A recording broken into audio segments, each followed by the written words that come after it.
अपनी लीला को संवर्धन करना चाहते हैं, क्योंकि भगवान अब इस धरा पे 125 वर्ष के लिए आए थे और अब उनकी लीला समाप्त होने की तरफ है। चारों तरफ राक्षस थे, जो देवासुर संग्राम के जितने राक्षस मरे थे वो विभिन्न विभिन्न राजाओं, विभिन्न विभिन्न राज्यों के राजा बन गए थे और वही अत्याचार करने का स्वभाव था। कहा न पापवंत कर सहज स्वभाव। पापवंत का एक सहज स्वभाव होता है कि उसको भगवान की चर्चा अच्छी नहीं लगती। वो पहले सोचता है कि कथा कौन कर रहे हैं, ये नहीं सोचता कथा किसकी कर रहे हैं। यही दोष हो जाता है।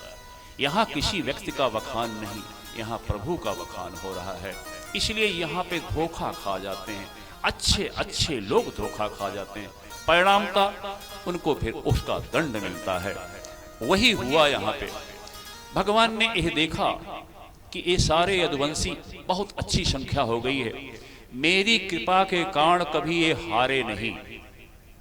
लेकिन अब देखिए, इनको सबको लेके आए हैं, समस्त देवतागण हैं जो यदुवंशी हैं, लेकिन अब उनको घमंड हो गया है।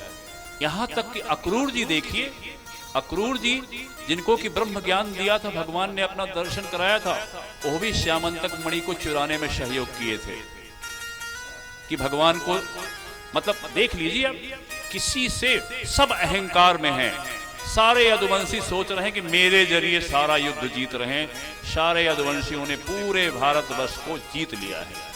यह अहंकार हो गया, अपने ताकत का, अपने वंश का।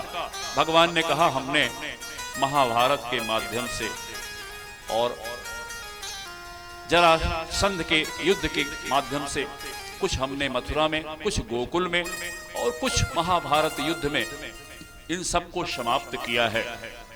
लेकिन अभी यदुवंशी बचे हैं। अगर मैं इनको समाप्त किए बिना चला गया तो पूरे धरती पर आतंक फैला देंगे। सत्ता किसी के पास हो, अच्छे अच्छे व्यक्ति को भी सत्ता अहंकारी बना देती है।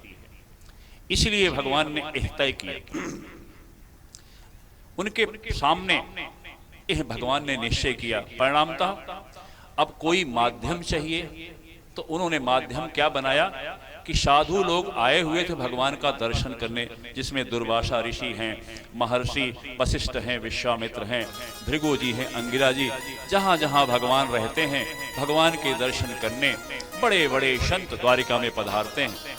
वहां से जाकर के बहुत दिन तक भगवान के दर्शन किए। उसके बाद वहां से निकल करके निकले तो पिंडारा क्षेत्र में वहां निवास करने लग गए सारे संत। अब देखिए, उसमें यदुवंशी बालक, भगवान ने पहले ही चेतावनी दी थी जब राजा निक की कथा हुई थी कि ब्राह्मणों, संतों, गरीबों, इन सबका कभी अपमान नहीं करना। जो भगवान की शरण में हैं उनका अपमान नहीं करना, अगर करोगे तो मैं क्षमा नहीं करूंगा। लेकिन देखिए, भगवान की इच्छा है, विनाश होना है, क्योंकि अहंकार पूर्ण हो गया है। सब खूब शराब भी पीना शुरू कर दिए हैं और खूब अपना गीत गा रहे हैं, अपनी अपनी प्रशंसा सब करते हैं, कोई किसी की सुनने वाला नहीं। भगवान की लीला है, ये भगवान की लीला है। जब संसार में भगवान आते हैं तो जैसे नाटक में एक दूसरे को मारना पीटना लगा रहता है, पिक्चर देखते हैं तो हम प्रभावित नहीं होते, हम जानते हैं ये नाटक हो रहा है। तो यह यदुवंशियों का जो विध्वंस है, ये भी ये भगवान का एक नाटक है। अब उसमें उद्दंड यदु कुमारों ने अपना बनावटी भेष बना करके बनावटी ढंग से नमस्कार किया। देखा होगा हम नमस्कार करने के तरीके, कई लोग नमस्कार करते हैं यहाँ तक, कोई घुटने तक, बहुत कम लोग पैर तक पहुंचते हैं। ऐसे ही वो भी बनावटी ढंग से ऋषियों को नमस्कार किया।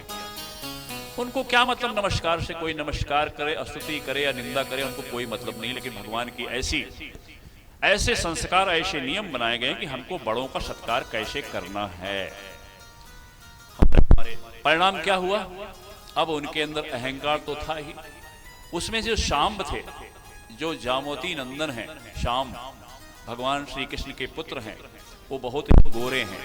उनको उन्होंने एक कन्या बना दिया, लड़की बना दिया और कुछ कपड़े लपेट दिए और नाटक करके, घूंघट करके संतों के पास गए। बोले महाराज महाराज नमस्कार प्रणाम, हमको ये बताओ महाराज कि ये जो लड़की है ये अभी अभी अपने नैहरे आई है, और ये बताइए इसके कौन सा पुत्र, लड़का होगा कि लड़की होगी?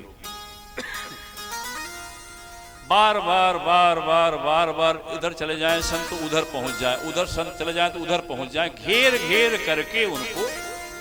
तब दुर्वासा जी तो जानते हो, दुर्वासा जी तैयार रहते। दुर्वासा जी ने कहा, हे मूर्खों, इसके गर्भ से जो बालक पैदा होगा तुम्हारे वंश का नाश करेगा। आपने पहले भी सुना है कितने कितने कुबेर जी के पुत्र संतों महात्माओं को देख करके शराब पी के नाच रहे हैं, तो उनको श्राप दे दिया, वृक्ष बन गए, करोड़ों वर्ष वृक्ष बने रहे। ऐसे कितने, ये सारा श्रीमद् भागवत हमको वार्न करता है, हमको चेतावनी देता है कि आज आपके पास धन है लेकिन ये आपका नहीं है। हमको ये ग्रंथ बताते हैं कि आपको दिया गया है, इसका क्या करो ये जानना जरूरी है। आपके पास बंदूक है, उसका इस्तेमाल करना नहीं जानते, विधि विधान से नहीं जानते, तो बाप ने रखा हुआ है, बेटा किसी गोली मार देगा जोश में आकर के। यही होता है, बाप कमाई करके रखा हुआ है और बढ़िया सा कार लेके आया, कहीं लूटपाट करके और बेटे को दे दिया, बेटे ने 3-4 लोगों को चढ़ा दिया, मर गया। कारण क्या है? जो चीज भगवान ने अगर दिया है, अगर उसका इस्तेमाल करना नहीं जानते, और इस्तेमाल कैसे करना जानेंगे?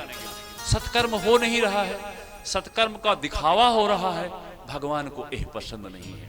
भगवान का सिंपल नियम, राम ही केवल प्रेम अंतःकरण, निर्मल मन जन सो मोहि पावा, मोहि कपट छल छेद्र न भावा।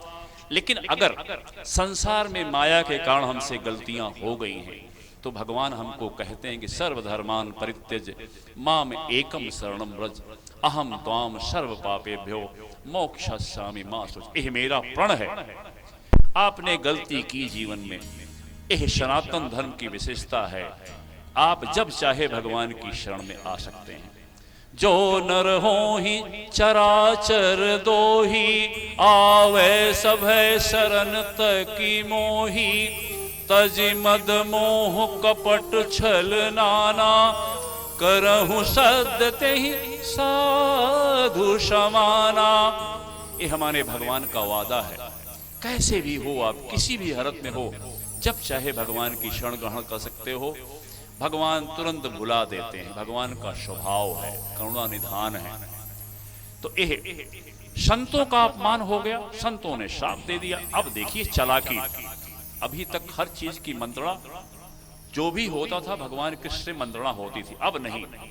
लड़के भाग करके देखा तो मूसल निकला, भाग के गए महाराज उग्रसेन की सभा में, और वहां सभा में पहुंचे, बोले ऐसा ऐसा है।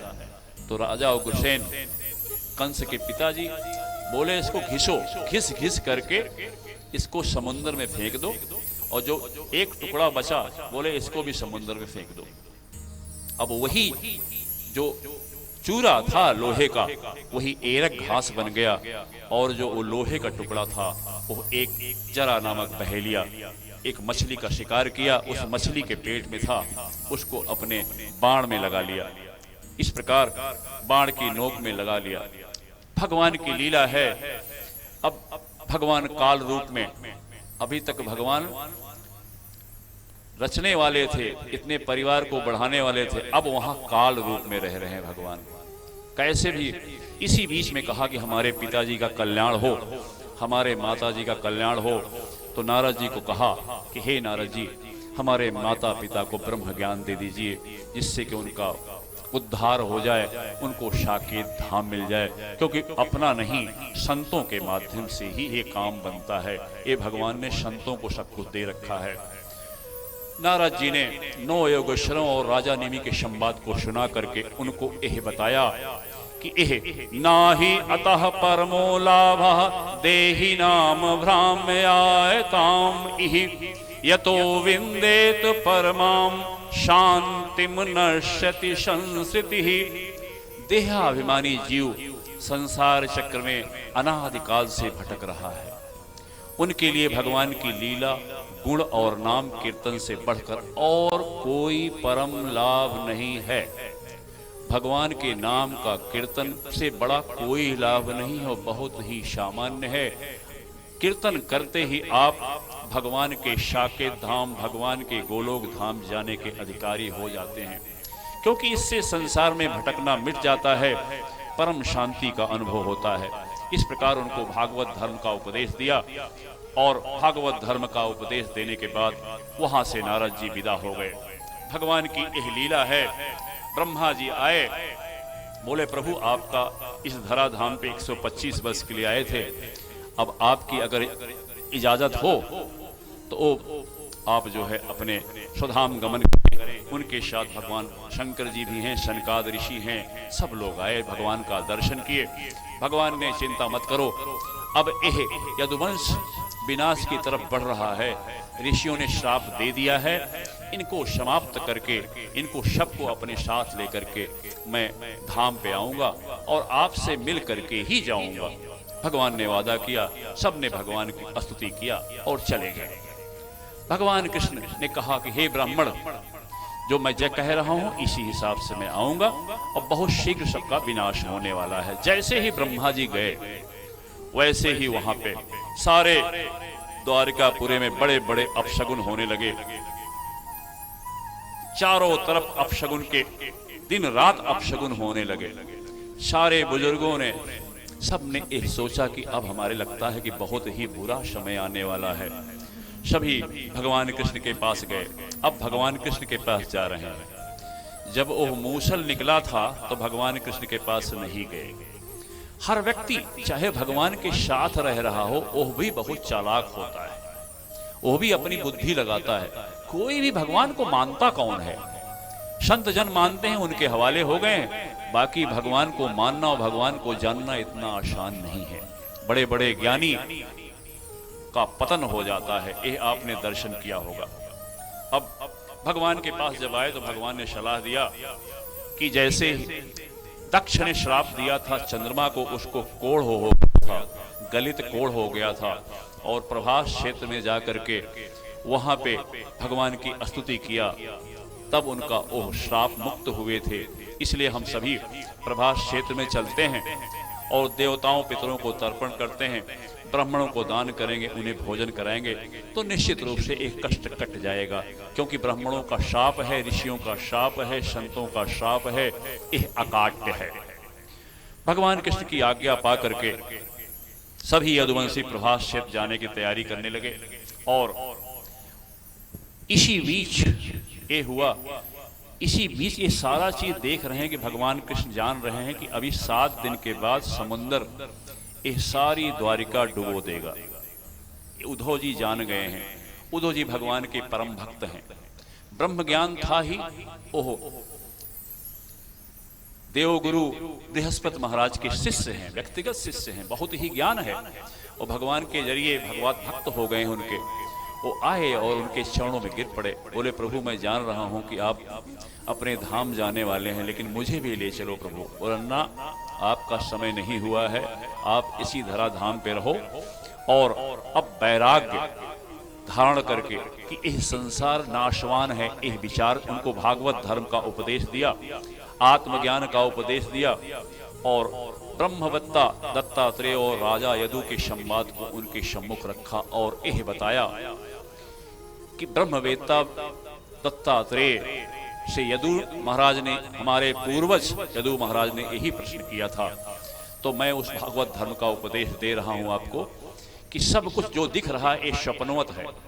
जैसे हम सपना देखते हैं, सपने में देखते हैं, अब हमारी आंख बंद है, लेकिन सपने में कौन देखता है कि मैं भाग रहा हूं, पसीना छूट रहा है, जानवर दौड़ा रहा है, कोई मेरा सर काट रहा है, कोई तलवार से मार रहा है, कौन देख रहा है? इसका मतलब हमारी अंदर भी आंखें हैं। हम सोचते हैं कि अंदर कैसे झांके, कोई कहता है हमारी अंदर भी आंखें हैं, हमारे सूक्ष्म शरीर जो है उसकी आंखें हैं। इसका मतलब कोई दर्शक है, मैं सो रहा हूं लेकिन वो सपना कोई देख रहा है। ऐसे ही एक स्वप्नवत संसार है। आप निश्चिंत होकर भगवान नाम लीजिए, तभी इस सारी माया से मुक्त होंगे। उनको बहुत बेहतर उपदेश दिया और उनको वहां से विदा किया कि आप जाओ, यहां से बद्री बन जाओ। और इनके साथ साथ मैत्रेय मुनि भी इनके भागवत धर्म को सुन रहे थे। बहुत विस्तृत रूप से भगवान कृष्ण ने कई प्रकार के उदाहरण देकर के उनके मोह को खत्म किया और कहा कि हे प्यारे उद्धव, मेरे भक्त को चाहिए कि वह अपने सारे कर्म मेरे लिए करे और धीरे धीरे उनको करते करते समय मेरा स्मरण करने का अभ्यास करे, क्योंकि मन अनंत जन्मों से संसार के भोगों में सुख मान लिया है, परिणामतः इतनी आसानी से हटने वाला नहीं है। धीरे धीरे अभ्यास करो, सत्संग सुनो, सत्संग करो, भागवत पढ़ो, रामायण पढ़ो, भजन गाओ, तब ये धीरे धीरे मन को आनंद आता है। और मन एक बार मान गया तो सारी समस्या हल। मन जीते जग जीते, मन हारे आप हार जाएंगे।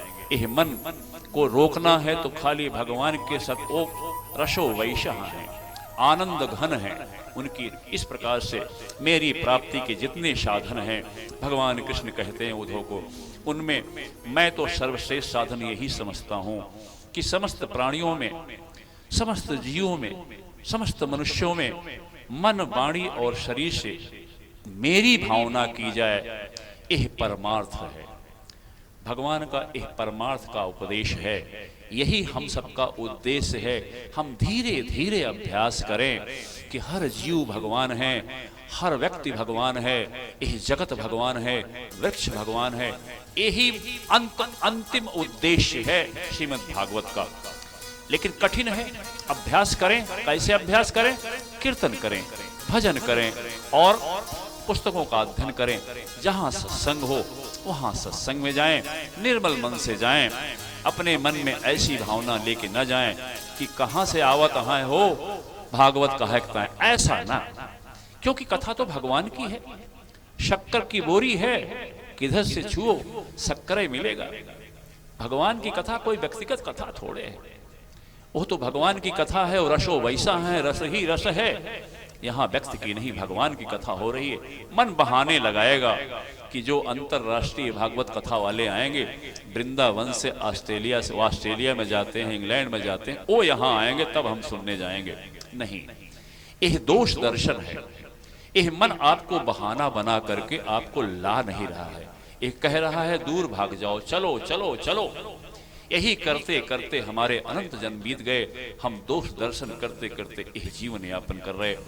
इसलिए प्यारे उद्धव, यह सब कुछ छोड़ करके आप अब चुपचाप वृंदावन निकल जाओ और वृंदावन होते हुए आप बद्रिकावन चले जाओ। और इस प्रकार से उन उद्धव जी को समझा बुझा के विदा किया। उन्होंने भगवान की खड़ाऊं ली, अपने सर पर रखा और रोते रोते वहां से भगवान से विदा हुए। भगवान से विदा हुए और भगवान कृष्ण ने कहा, उद्धव जी अब तुम मेरी आज्ञा पाकर के बद्री बन जाओ, वहां मेरा स्मरण करते करते आप जो है भगवान की शरण में मेरे परम धाम को आयोगे। इसी संबंध में एक भजन हम लेते हैं।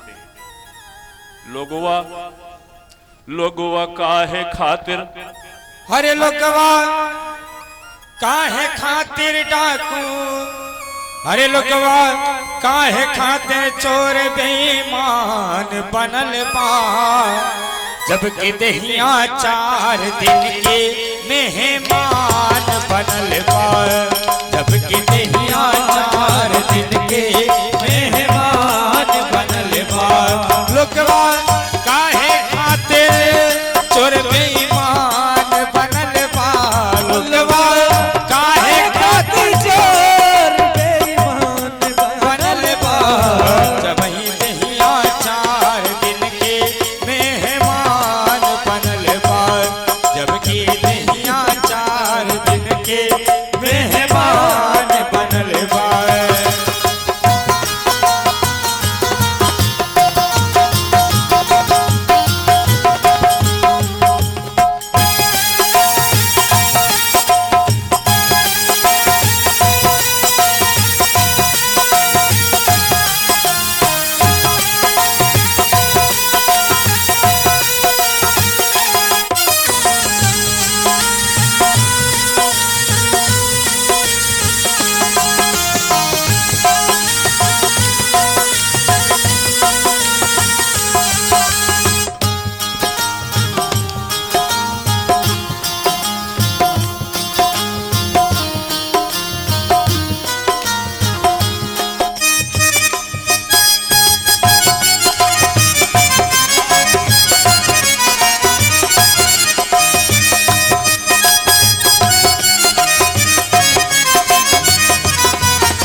लाख कर तू कमाई, लाख कर तू कमाई, कौड़ी संग नहीं जाए, कौड़ी संग नहीं जाए। लाख कर तू कमाई, लाख कर तू कमाई, कौड़ी संग नहीं जाए, कौड़ी संग नहीं जाए। खाली कफन ओढ़ के जाएंगे विधान बनल बा, खाली कफन ओढ़ के जाए विधान बनल बा। जबकि नहिया 4 दिन के मेहमान बनल बा, जबकि नहिया 4 दिन के मेहमान बनल बा।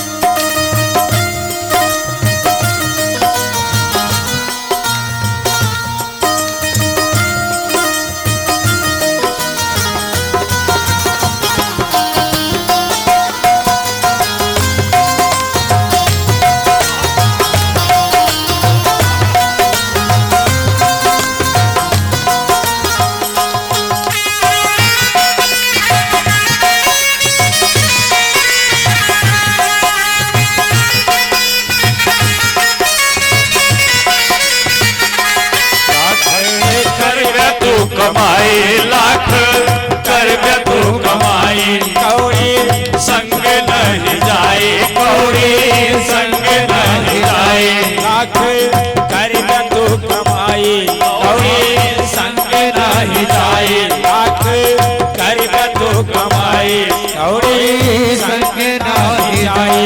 खाली कफन ओढ़ के जाएंगे विधान बनल बा, खाली कफन ओढ़ के जाएंगे विधान बनल बा।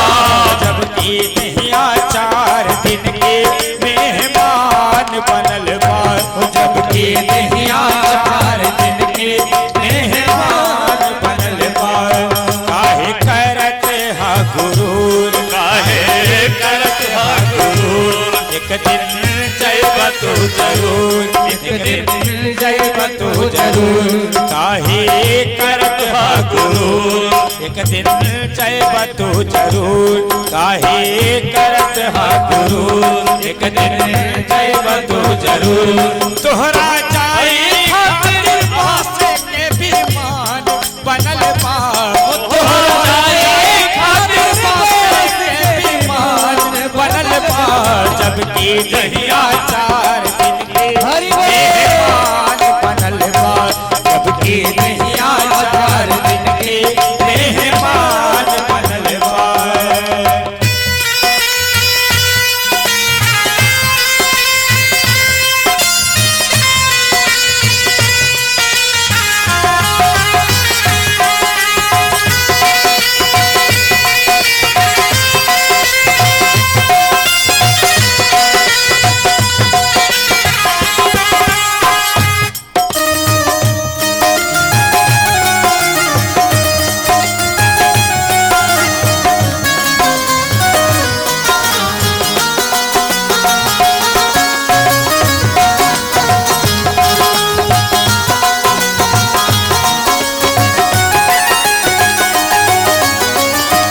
सुंदर पौल बाड़तन, सुंदर पौल बाड़तन, हरिला हरि के भजन, हरिला हरि के भजन। सुंदर पौल बाड़तन, करिला हरि के भजन, सुंदर पौल बाड़तन, करिला हरि के भजन। तोहरा खातिर भैया की और पुराण बनल बा, तोहरा खातिर भैया की और पुराण बनल बा। जबकि नहिया 4 दिन के मेहमान बनल बा, जबकि नहिया 4 दिन के मेहमान बनल बा।